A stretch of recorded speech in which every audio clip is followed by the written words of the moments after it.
内高举牌子要路人给抱抱。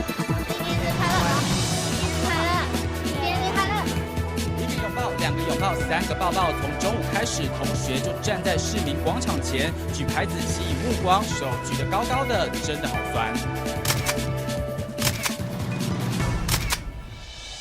留着长发、长相清秀的尤同学来自彰化高商，他穿着热裤、T 恤和球鞋，自发性举办免费拥抱的活动，没想到还有意外插曲。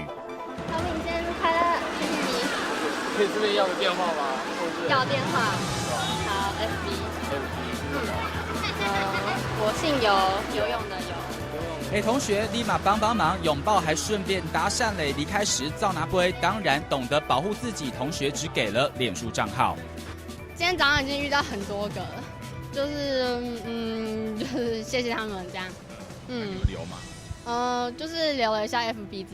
连同他还有4位同学分散在台中草悟道周边人潮聚集的地方举办活动，是为了228这天想拉近人和人之间的距离。228不再悲情，年轻人用自己的方式纪念这个日子。3立新闻张展志、许嘉诚台中报道。